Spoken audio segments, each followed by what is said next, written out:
Michael, as you've been doing this now, I don't know how long officially now, but you've been doing it quite a while as far as moving into this role of National Director for Church Planting, and you've been sharing this vision for 750 churches. Have you heard much about small town and rural planting yet as you've been talking to around the country? You know, one of the things that was interesting to me was that I've never actually thought about it in terms of a dichotomy between larger towns and smaller towns. In my mind, the call, the invitation has always been to go to the humans, you know, wherever the humans happen to be. Now, in the Midwest, before I took over, a lot of the talk was target university towns, which are not always larger. I mean, they could be like 25,000 people, but the university's there. For me, that's not where I grew up, and so I grew up in a town of 8,000. You know, the huge town down the road from us was 100,000, so we used to go there for dates, but otherwise, you know, it was just in our town. And so, in one sense, I would say that I haven't heard it talked about tons. I've heard the large city centers talked about from publicly, but I've always just, for me personally, taken that with a grain of salt and just thought we need to go for all the humans. Sure. So I don't know if that really answers your question or not very well in there. No, I appreciate just that in your mindset, it's been everybody, that everything's been wide open. So, what word of encouragement for the folks that are gathered here would you have, just as they're specifically looking at small towns, rural areas? Well, I just think there's so much incredible potential, is the way it's been pointed out, in smaller contexts. There's so much less competition. I mean, one of the reasons that I went to the town I went to was because it wasn't a major metropolitan area. And I don't know if it classifies as, what was your word yesterday? Micropolitan? I like that. Reminded me of ice cream. Yeah. But so like that's one of the reasons I went there, was because of that. And so I just think there's so much potential in smaller communities. We have a wonderful church plant just up the road from us in Silver Bay, Minnesota. It's a town of about 2,000, I think. And their church, you know, all the things that were just talked about here were true when they went up there. They went up and did a barbecue and had almost 2,000 people show up to their barbecue. You know, and they were just blown away. They're like, we think we had the whole town. You know, and it was people, you know, from the outlying area. It just made such a big impact. And because of that, they have made a huge impact in their community. I mean, they're just doing a wonderful job in there. And so I just encourage us, like, wherever we see the Father working, like, let's go, and let's not discount it because it's large. Let's not discount it especially because it's small. Let's just engage with what God's doing, and he's doing stuff. He loves the humans, and so he's doing stuff in their lives everywhere we look. I don't know. So, yeah. Amen. I could preach for a while. I want to ask Tony a question, if you guys pass that down to him. When Tony and I got together, he said the 2008 recession was a blessing because he had to start looking for some different models. There wasn't just money to throw at things. You had to look at different models. And one of the ones I was interested in for you to share with these folks, because I think it's very pertinent to Small Town USA, is your gathering shepherd pastor model. And if you just share how that works and what you're seeing. Love to. Yeah, we view 08 as a great blessing because in my family of churches, the money that disappeared was church planting money. And so it forced us to not depend upon, you know, what we call a founding pastor model, which is an outstanding way to do it. It just costs a lot of money. You put a family on the field or two and you pay that. It's fantastic. But that's gone. You know, in our family of churches, you know, we've 27 new churches in the last 5 years in Ohio, and 2 of them have been that way. And so what God has done is forced us and then allowed my wife and I to pioneer a system that's 2,000 years old, and you've talked about it here that I've heard just today, that we call a GSE or a GSP, depending on which one communicates best, a gather, shepherd, pastor approach, where my wife and I are doing 3 plants right now. We're a field group, so we start things in the field. That's what Vision Ohio does. And to be a part of Vision Ohio on my ministry team, you know, you're planting in the field yourself. So my wife and I are doing 3 GSPs. And so we go in as the shepherd in that role, and I work with gatherers. And the gatherer is just this huge people magnet. Just knows everybody, does everything, goes out, and once that gatherer catches the vision of a new church, then they start bringing people in into getting the group started and things like that. And so we've just seen so many churches started that way. And you know how much they cost? $0. They've not cost a penny. And what I mean they don't cost a penny is there's not a dedicated mission line for it. I'm a regional missionary. I raise my own support. So, I cost. If you're paid, you cost. So I'm not talking about that. I'm talking about taking the gifts of people the Spirit of God's put in them, letting them use that role, because what we ask gatherers to do is gather people and nothing else. Because in our family of churches, what we found is when a planter would start, they would do the gathering, and then they began shepherding, and all the gathering stopped, and their growth just stopped. Makes perfect sense. And so what we wanted to do was let's figure out how to solve that. And so this is one of the ways that we're doing that with this GSE or GSP approach, where we just we go through processes of identifying gatherers, and then, shepherds are thankfully many places. Praise God for the gift of the shepherd, and let the shepherd actually start the church, and then along the way, once the church grows, then bring in the pastor or elder, depending on how you look at it, how you want to call it, to take it on to further establishment. And so we're just seeing lots and lots of success, and the research we've done was designed for small town. The GSP was designed for small town. I just didn't do any research to see if it works in the city. So one of the GSPs that my wife and I are doing now is in North Columbus, and it's working fabulously. That's why I wasn't here this morning, because I met with one of the groups this morning at 11:30, a church we call Whitestone, that the purpose of Whitestone is to take the gospel into business places and public places. So we don't meet in homes. We only meet in businesses. And so we've got now 4 groups launched, getting ready to start 5, and then we'll start a collective, weekend worship thing, kind of a missional approach. And so the GSP is just a great church starting process that works really well for us, and it doesn't cost anything. How do you identify those gatherers? I mean, like the people to do that element? Well, we have a number of steps we take and a training that we do on it, but basically it's this kind of a thing. If you're with someone in a restaurant and you can't get a word into them, it's a gatherer. If they go in, get gas, and they go in to pay instead of doing it at the pump, and it takes them 10 minutes, you got a gatherer. It's just somebody that when you're with them, that's how I discover them, is I'm with them and I watch them. They're all over the place. I'd sometimes go to restaurants just to find them, because they're typically waiters, waitresses. They're just these over-the-top peopling people who aren't afraid to talk. And then when we give them what to talk, okay. Works like a charm.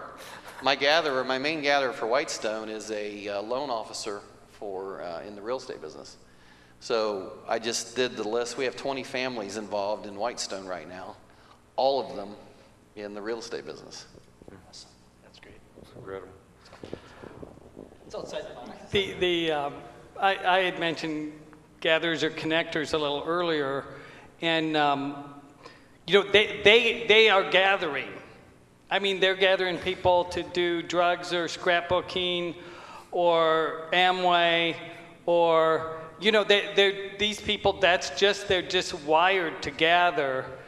And if they get touched by Jesus, then they just, like my brother Dave did, they just start gathering people to that instead of to the other stuff that they were gathering people to before.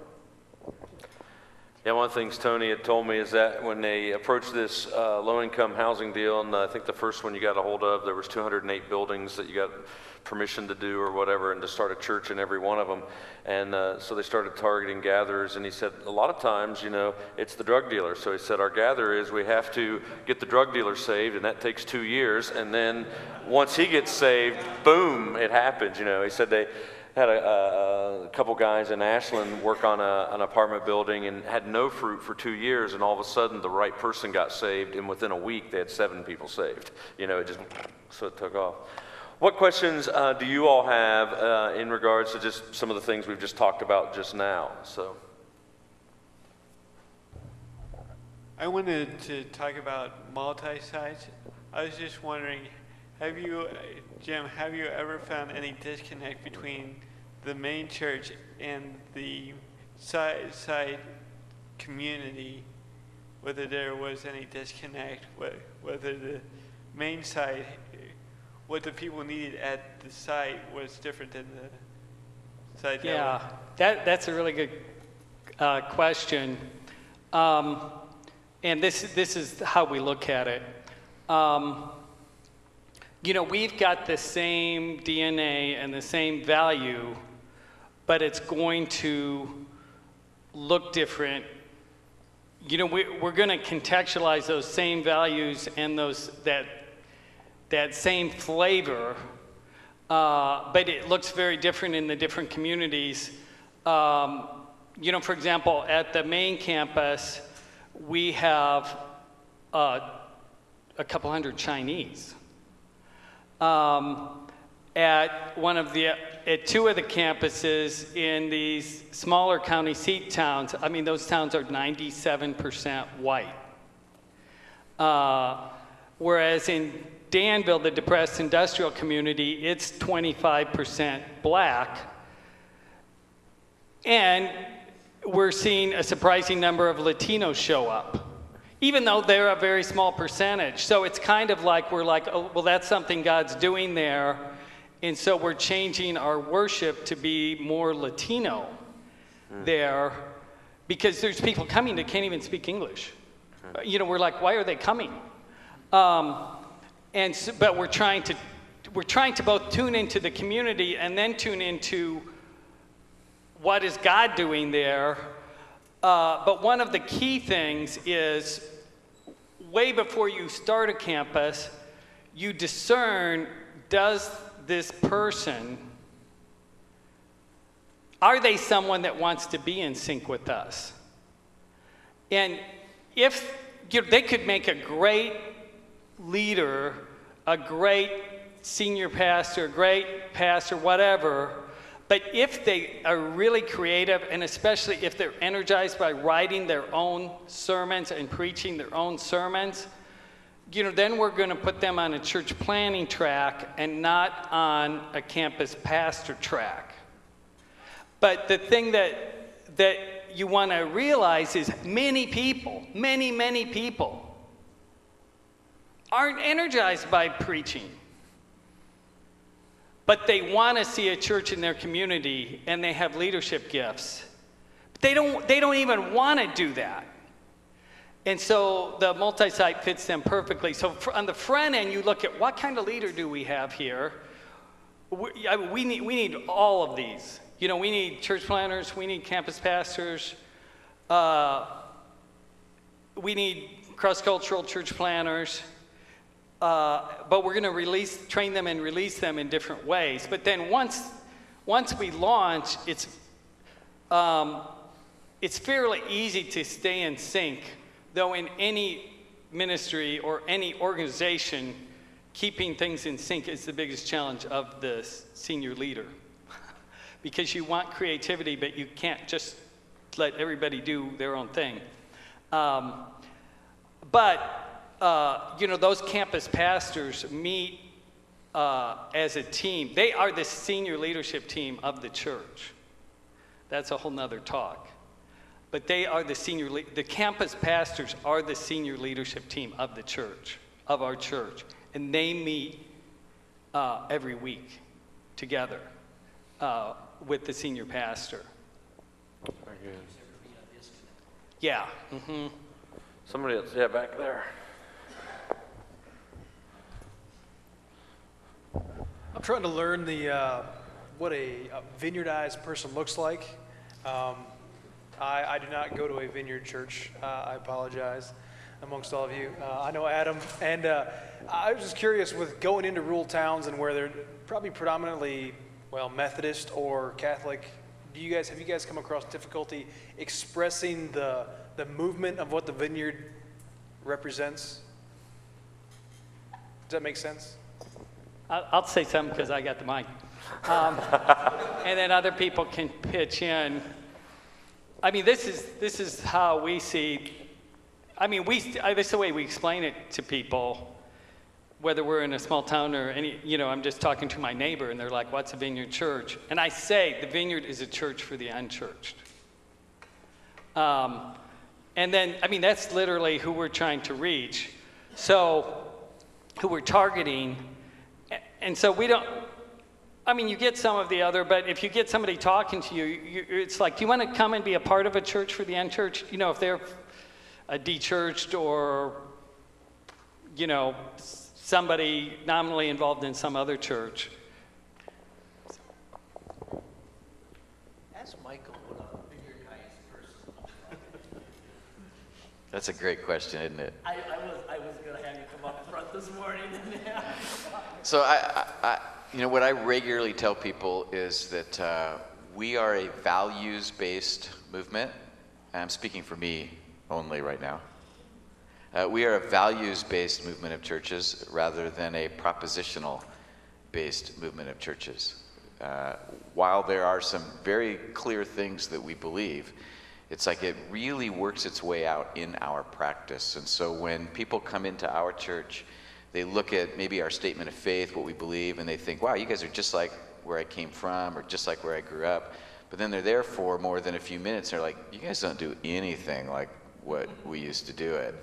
And I said, yeah, and that actually comes from our value system. And so when we start talking about our value system, Ross started highlighting it with his W's. I can highlight it with R's. I can highlight it, using the values that are on our national website. Starting with a theology and a practice of the kingdom of God. I can highlight it in some different ways. But it becomes a little bit tougher for me anyway, to explain and nail down until I ask some questions back and forth with somebody and try to figure out where they're coming from. And then for me, it becomes a very easy thing to do. I don't know how it is for you guys. I think I'm going to have to get better at that now with this new role. But I think in small towns, I think it works well. You asked how does it play in small towns. We get, I've got phone calls from a couple different folks along the river, Ohio River, in very rural and small towns. We've gotten emails from people in Portsmouth, Ohio, at the tip of Ohio, a depressed post-industrial steel town. And people will write us and say, when is the Vineyard coming? We either have very strong main lines that are doing a good job of reaching older folks, or we have very, very Pentecostal churches that are reaching a niche, but we have nothing in the middle. And so we get those kind of phone calls and emails of when's the Vineyard coming to fill this void that's here. So I think there's a place for our values, our style, especially the ministry of the Holy Spirit and the way we do. There's room for that in these small towns. Yeah, I've discovered, bouncing off of that, I've discovered that there's nothing like a Vineyard Church in most communities around the U.S. That what we bring to the table in terms of our DNA and our value system, there's almost nothing like it. And I think about, one of the things I think about is the ability to hold things in tension. It began theologically for us with that already in the not yet of the kingdom of God, being able to hold in tension in a healthy way that the kingdom of God is fully here, but not completely. And what I've discovered is that extends to almost every area of life and ministry in a healthy expression of a Vineyard Church. And everybody tends to want to relieve the tension. Like, let's take the tension away. Either we're this or that. It's like, nah, we're actually both. And so living that in lots and lots of different ways and ends up being, for me, one of the core components as I'm looking at how we're walking out our values or how we're living our values. So, what I do with our 6 W's, we set those up as, well, we call them values. I don't know whether they're values or whatever they are. But anyway, so let's take the children's ministry, for instance. Okay, so is the children's ministry head, is she overseeing each one of the Sunday school teachers? So are they doing worship? Are they teaching the kids, Jesus is first and stuff like that? You know, are the scriptures being taught? Are they developing outreaches that the kids can do, you know, the Winsome Witness? Are they developing community amongst each other? And one of the ways in which we develop community amongst the Vineyard is that we teach these young kids how to pray for each other, lay hands on each other, pray for healing for each other, and then we're doing the works of Jesus. And then, of course, the wise investing is okay. What we do, some of our Sunday school classes, we invest into Compassion International Children, so the children have the picture and they can give their monies towards that end, which, you know, stimulates, you know, not only good stewardship, but also, you know, just the mission mindset in those little kids' lives. And so we use our 6 W's to kind of gauge to see what each one of our ministries, whether they're doing those very things. In fact, my son Nathan, I was mentioning, he's developed our whole small group system that we're running on now. And I forgot to mention this morning, we average somewhere between 210, 230 on Sunday morning now, but we have 18 small groups, okay? And so almost 75% of our adult attending Sunday morning is in a small group, which is great discipleship, but it took us 15 years to get that. You know, but then, so what happens is that every one of those adults are getting those 6 W's every time they meet as a small group. And we insist that small groups do outreach, and that's the first thing that falls off the wagon when you are doing these values here. In fact, I'll talk a little bit about that tonight. Of what falls off the wagon first. And so we are continue pushing that outreach envelope as one of our high values there, because we want to be a missional people. And that's who the Vineyard is. We're reaching unchurched people. So. Any more questions around kind of this topic that we've been doing? I'd like to hit some financial questions. But yeah, Bill.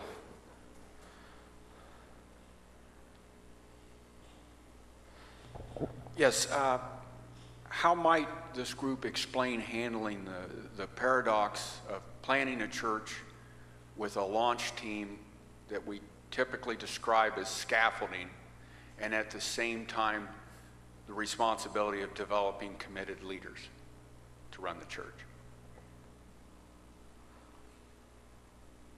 I'm glad I'm the moderator. Yeah, you know what we look for, I'll just speak from our experience, and like I say, we're in the middle of this. Like I sat down 3 weeks ago with our senior leadership team to decide, do we set a launch date for Charleston, Illinois, okay? So I mean, like we're in the thick of this now. We've done this a few times, so again, we're like, do we know what we're doing? But before we launch in a big way, we are looking for 3 systems, and that is we want a strong small group system and a strong worship team and a strong children's ministry. And until we have those 3 things, we're not going to launch. Until we have those, we're going to work on other things, gathering, evangelism, small groups. But our goal with multi-campus is we are going to launch strong. And I'll talk tomorrow morning about how we do that, because there's several things that go into that. But we've been able to blow through several barriers that our church plants take 4 or 5 years to blow through. You know, so that we launch with a couple hundred people. But it takes 30 people to get the systems in place. Because we need the leadership to run those 3 key systems before we're going to go big and basically be able to say, what we're offering here, it's the same quality at all. You can go to any campus, and it's going to be the same quality. And the surprising thing for us is like I say, every year or two we do an all-church survey, and we ask people to rate the children's ministry, the small groups, the youth ministry, the preaching, the worship. Everything gets higher marks at the newer campuses. And if you look at other, those are basically feel-good metrics. We're just asking people how they feel. But if you look at other metrics, like how many people are serving in ministries, how many as a percentage of the church, how many people are in small groups as a percentage of the church, it's higher in the new campuses than it is. So, and if you look at percentage of unchurched, it's higher in the newer campuses, and it's higher in the original campus than it was before we started new campuses. So whether you're looking at evangelism, service, small groups, so this is what I want you to hear. When somebody says this multi-site stuff is BS or whatever, they have no idea what they're talking about. They don't. They have no idea what they're talking about. Because it has not only increased our numbers, it has increased our quality significantly. Michael, you obviously hear that mantra, I would say a lot, that a lot of times a church plant team is scaffolding, that they go away. I'm assuming you hear that. I've heard that a lot, and I've witnessed that in plants I've been involved with and in other plants in our area. How would you answer that question that Bill had? I think of it more in terms of, so one of my questions for you, just before I jump on that, so do you have that scaffolding phenomena, or do the people that start that really stick with it more long term? Your leaders that you start with in a site, do they stick with it, or do you have them fall off after a year or so? This has been our experience. So we're looking for those key people. We're looking for someone who can lead a kids ministry. We're looking for somebody who can lead a worship team. The small group system is more organic and hands-on, so you really don't get the attrition there.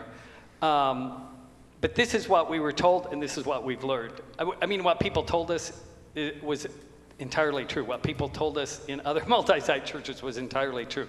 So let's say, and this would be totally true in a church plant too, okay? So you're looking for someone to run a children's ministry. You're not looking for someone who's good with children. You're looking for someone who has a passion for children, but actually may not be the person that's the child magnet. You're looking for someone that can recruit a team of children's workers. Okay, so you're looking for you need a worship team. You want an amazing worship team that just points people to Jesus and people encounter God and all this.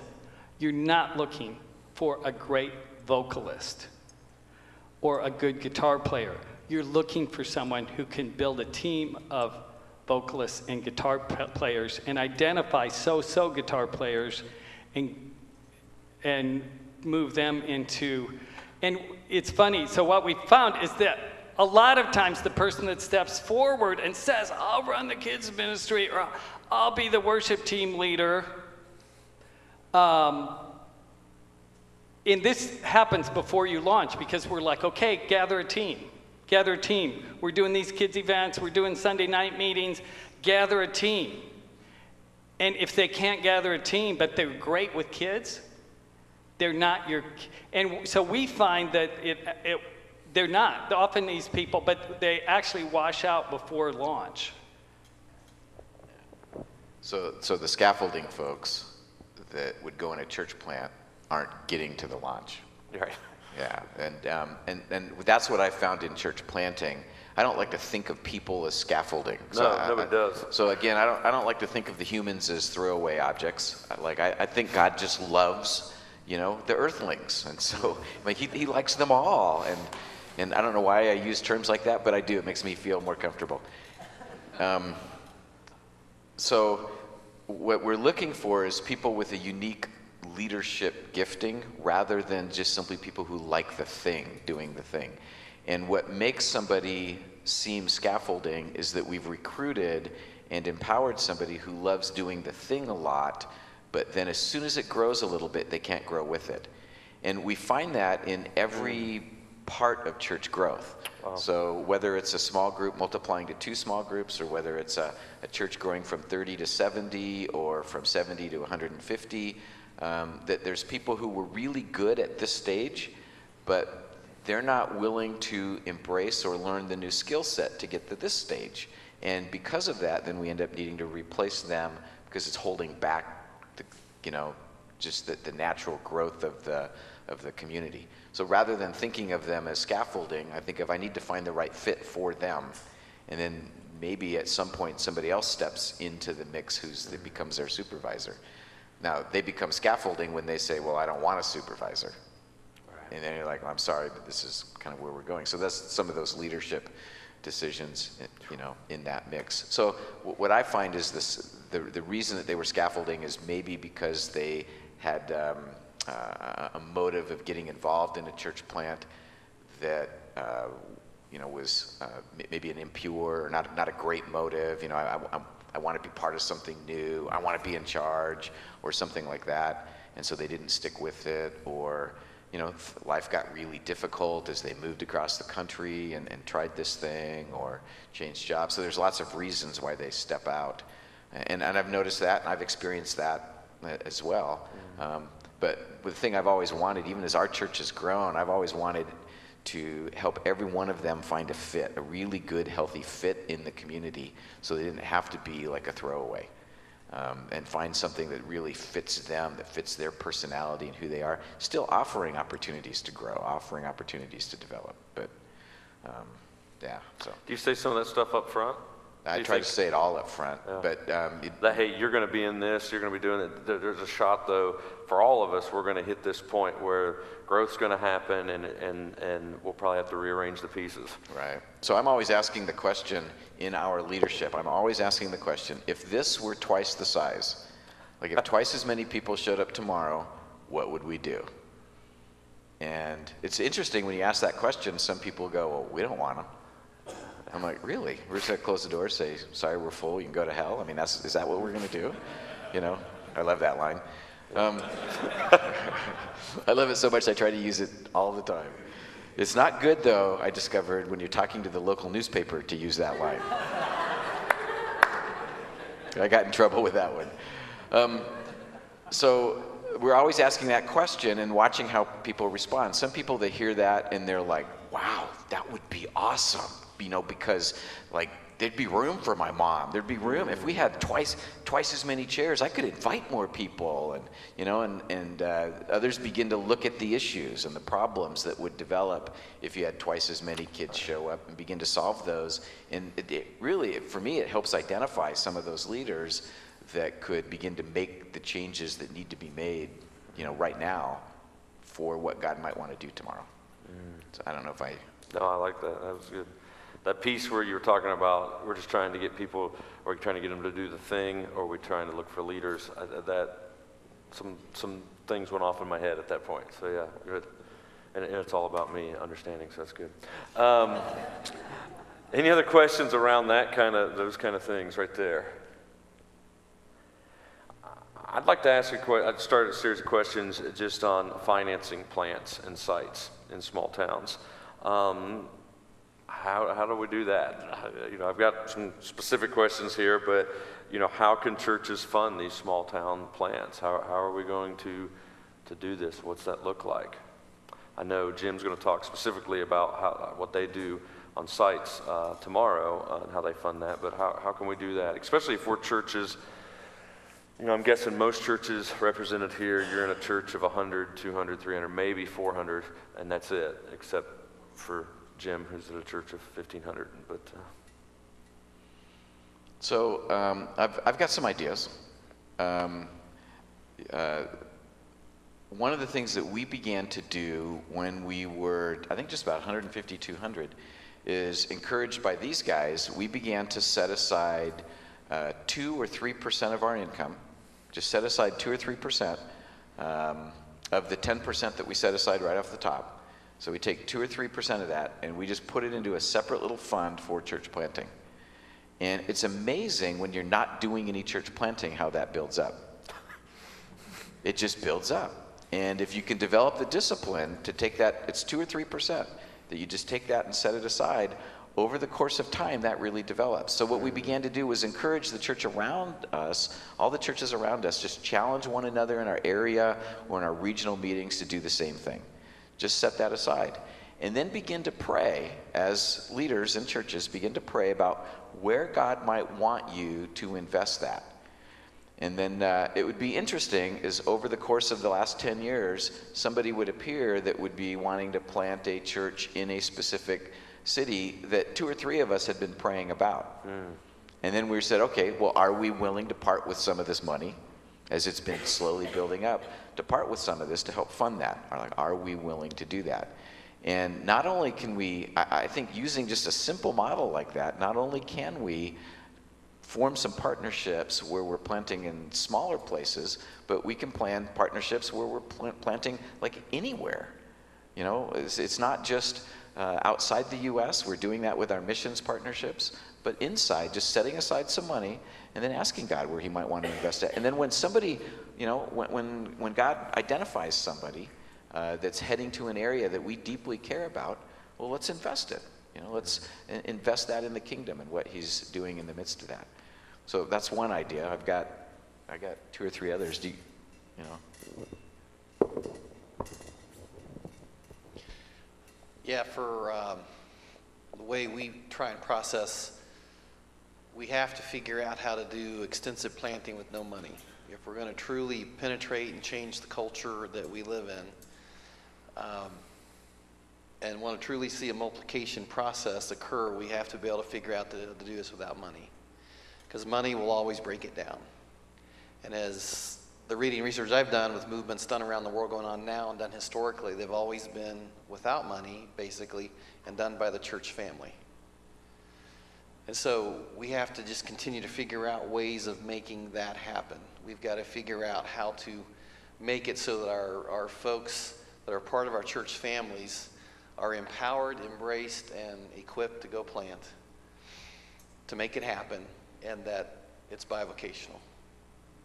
And as we figure that out, then we've got the seeds for truly seeing movemental things happen here in the West. Because Stetzer keeps insisting that there are no movements in the West. And since he's the guru, he can say that. But the way it's going to change, as I understand it, is we have to figure out how to plant churches without money. In that process, we still have to use money to plant churches. Because we try and be intentional to say, for example, if we want to go to Cincinnati, for example, we want to have a intentional plant that's going to be a hub. And from that hub, there'll be another 200 churches planted. That's a different kind of church. But in terms of going in and figuring out how do we change the culture of where we live through the gospel of Christ, we've got to figure out how to do it without money. And I feel like preaching, so I better quit. Yeah, a couple ideas that I've heard of that people tell me work well. One which we did and one which other churches are using is, let's say you've got a town, let's say this is your church, you've got a town 35 miles from here, people are saying, we want a church in our town. This is a pastor from Colorado was telling me this last month. This is what he did. He didn't have money set aside. He's like, okay, we need 4 small groups in your town, and you guys need to raise $30,000. And they did. They did those 2 things. They had a leader. First of all, if you don't have a point person, you don't even do that. But they had a young woman who was like, I'm going to be the point person. I'll be the founding pastor.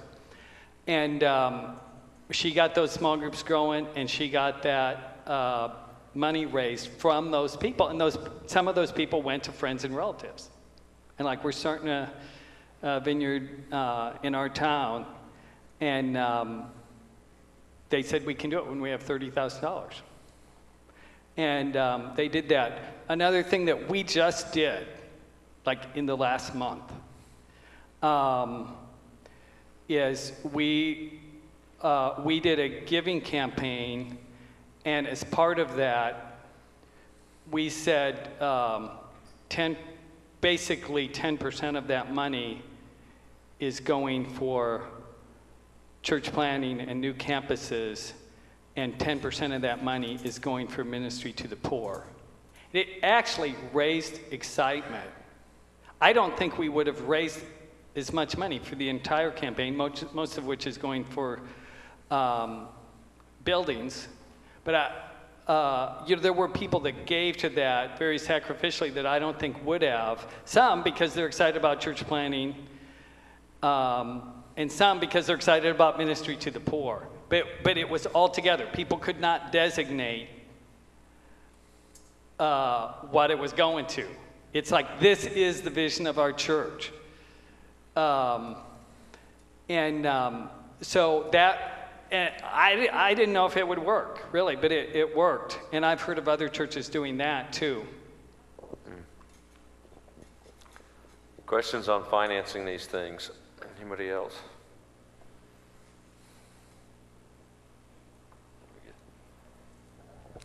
Yeah, I hear a lot of talk, lately in church planting circles about how closely related looking at missions and looking at church planting is. And I wonder if you guys could speak to that a little bit.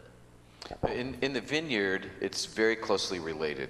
So the two teams, the domestic and the international church planting teams, missions and we call it church planting, we're beginning to blend a lot more of our resources and a lot more of our efforts, because their goal in missions has always been to begin church planting movements in every country we're involved in. So 10, 12 years ago, I think U.S. Vineyard churches were involved in 6 countries. Today we're involved in over 60 countries. I've talked about the fact that 800 churches have been planted. It's like that's who Vineyard is when we do mission. Outside the U.S. That's who it is. That's who we are. We just call it something different when we're doing mission inside the U.S. So for us, it's incredibly closely related. And now we're beginning to blend our co-discernment process, some of our training. We don't need to have 2 separate things doing almost the exact same thing going on together. There's obvious different elements where we're talking cross-cultural and language training and whatnot. But does that answer that question? Explain a little bit. One of the things I think that has birthed out of there, I know that some of the assessment models and co-discernment models were coming out, but part of the language I've been hearing more, Michael, than I've ever heard is partnerships. Yeah. I heard that for a while in missions, still hearing that in the missions. Now I'm starting to hear it in regards to Vineyard church planting. Explain how that works and what you've seen so far. Yeah, so when we began talking partnerships in terms of our mission emphasis 10 years ago, our goal and our way of thinking about this was together we can accomplish way more than we can separately.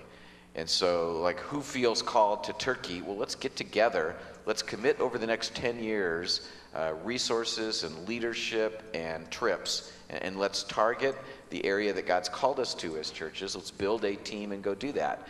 And it's worked extensively well. And so we just feel like we can do that locally also. And in terms of how to pull that off, I don't have anything for you yet. Okay. I started January 1st officially, so. But that's our big goal, is to really help establish partnerships for different parts of the country as well. And I think a part of this conference is that some of us, maybe we should talk in a pluralistic sense, some of us are going to, really walk away with the burden to plant in rural America. And it's like, I think there'll be partnerships develop out of this. So in other words, there's certain parts of this new region here that have the, what is it called, micropolitans or whatever? Yeah. And stuff, and maybe 4 or 5 churches that are sitting here would want to get together and say, we are going to target that particular area. We're going to send our intercessors into that town. We're going to do prayer walking. We're going to put up X amount of dollars, towards that. We're going to ask those 5 churches, to put up, ante up, 25 to 3K or whatever, so that we have a pot of money to go with. I think we need to think a little more strategically with that and get people on board with partnering specifically to reach rural America. So I agree. I think that what you're saying there too, the partnering isn't even just the finances, but what you're saying too makes me think, Ross, that especially in small towns where it's hard for a stranger to go in.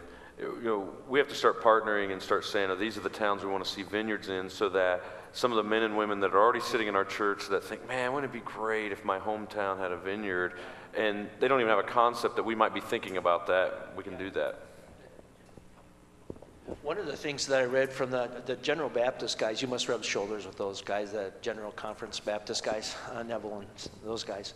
But one of the key components before they send out, a team into a town to plant is that there are significant contacts in that town already.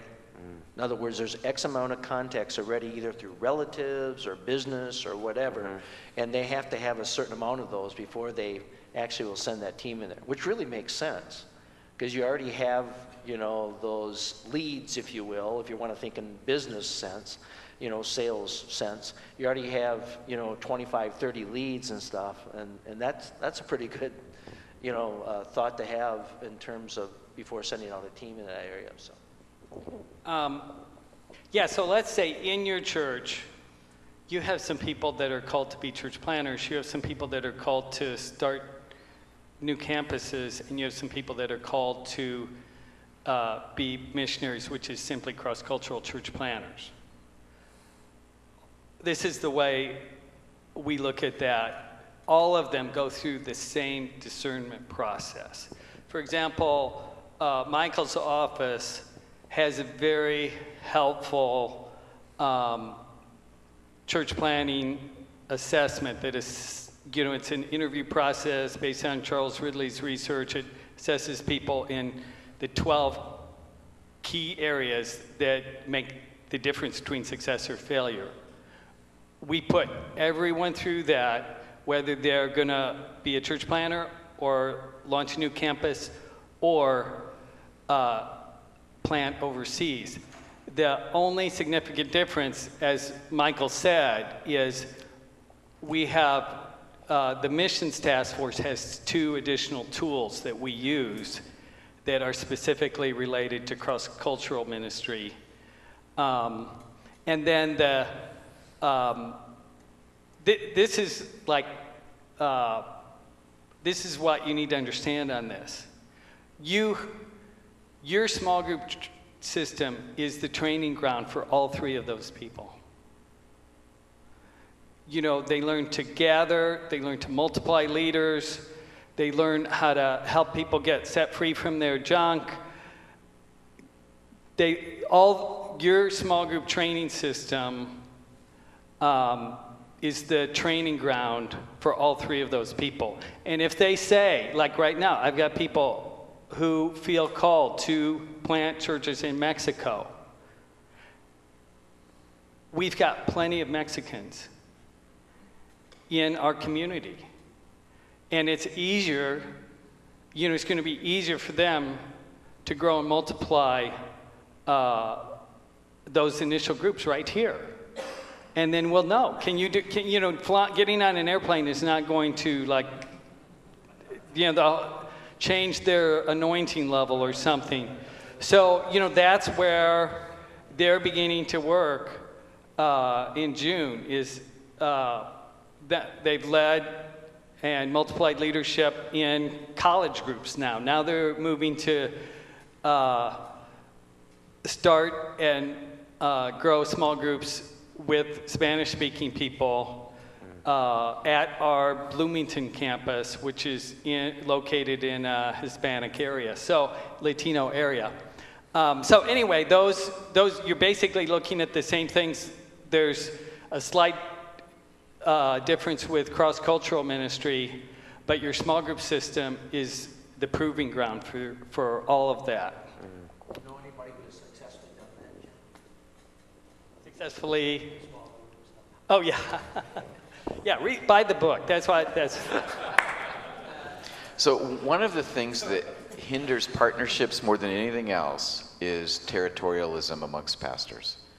I can't tell you how many complaints that I've had from pastors who have said, Michael, you guys are planting a church in this neighboring town. I've been praying for this town for 14 years, and now you're sending somebody in there.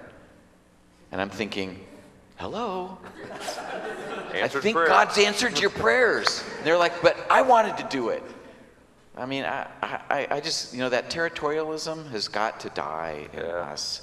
And I think it's been said lots of different ways, but it'd be amazing what God can accomplish through us if we quit caring who gets the credit. Yeah. And we just invest in the kingdom. And so that's a huge, big deal. And then when you commit to a partnership, we'll help you form a partnership agreement. And that'll include the money, it'll include the leadership, it'll include how decisions are made. We've got some really good stuff that the missions teams have developed on how to make a partnership agreement with other churches. And then it'll commit over a period of 10 years. We're going to commit to money, we're going to commit to ministry, we're going to commit to all these things to help make that happen. And I think that could be really helpful for us inside the U.S. Great.